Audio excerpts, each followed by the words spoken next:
জীবন দিয়ে সন্তানতুল্য শিক্ষার্থীদের বাঁচানোর মাইলস্টোন হয়ে থাকলেন প্রতিষ্ঠানটির শিক্ষিকা মাহরিন চৌধুরী। নিজের ৮০% পড়েও ২০ শিক্ষার্থীকে বাঁচাতে সক্ষম হন তিনি।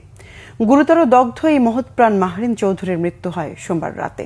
এই মায়াময়ীকে নিয়ে আবেগঘন স্ট্যাটাস ছড়িয়ে পড়ে ফেসবুক সহ সোশ্যাল মিডিয়ায়। শিক্ষার্থী, অভিভাবক, বন্ধু সহ সবাই অশ্রুসিক্ত নয়নে স্মরণ করেন মাহরিন চৌধুরীর মমত্ব এবং বীরত্বের কথা। গণমাধ্যমে গুরুত্বের সাথে প্রচার হয় এই মানবতার গল্প। তাইমুর রশিদের রিপোর্ট।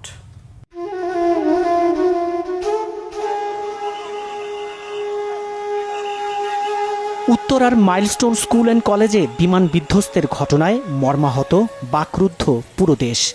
নিছক শুধু একটি ভবনে বিমান ভেঙে পড়া নয়, জগদ্দল পাথরের মতো জাতির বুকের উপর চেপে বসেছে বুক ফাটা আর্তনাদ।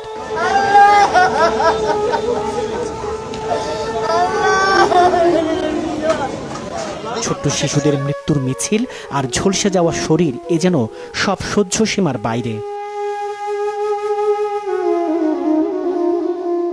স্কুলের ভবনে যখন আগুন ছড়িয়ে পড়ে সেই কঠিন সময়েও একজন শিক্ষক রয়ে গিয়েছিলেন শিক্ষার্থীদের পাশে। তিনি Mahrin Chowdhury, milestone school and কলেজের সমন্বয়ক, যিনি কঠিন সময়েও দায়িত্বের জায়গা থেকে সরেননি। দাউ দাউ করে আগুনের শিখার মধ্য থেকে অন্তত ২০ জন শিশু শিক্ষার্থীকে অক্ষত অবস্থায় বাইরে নিয়ে আসেন তিনি, কিন্তু নিজে আর বেরোতে পারেননি। শরীরের প্রায় পুরোটাই আগুনের লেলিহান শিখায় দগ্ধ হয়ে যায়। বার্ন ইনস্টিটিউটে ভর্তি করা হলে রাতেই ঢলে পড়েন মৃত্যুর কোলে। মায়ের মতো শিক্ষকের এমন মমতা ও সাহসিকতার গল্প কাঁদিয়েছে শিক্ষার্থীদের। জানান, প্রিয় শিক্ষিকা বারবারই বলছিলেন, দৌড়াও, ভয় পেও না, আমি তো আছি। এই কথাগুলো তাদের চরম বিপদে সাহস জুগিয়েছে। মৃত্যুর পর আবেগঘন স্ট্যাটাস ছড়িয়ে পড়ে ফেসবুক সহ সামাজিক যোগাযোগ মাধ্যমে। শিক্ষার্থী, অভিভাবক, বন্ধু সহ মাহরিন চৌধুরীকে শ্রদ্ধা জানিয়ে আবেগঘন পোস্টে চোখে পানি এসেছে।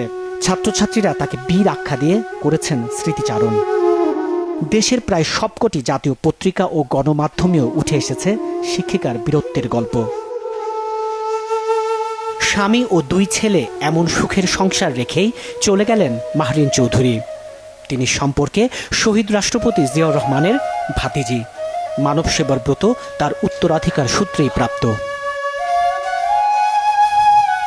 দগ্ধ শরীরে শিশুদের বাঁচানোর চেষ্টায় চোখ ভিজে আসে, তবে বুক বাঁধি সাহসে। কারণ একজন শিক্ষক তো শুধু পাঠ্য বই শেখান না, জীবন শেখান মানবতা। মাহরিন চৌধুরীকে অশ্রুমাখা স্যালুট। তাইমুর রশিদ, বাংলা ভিশন, ঢাকা।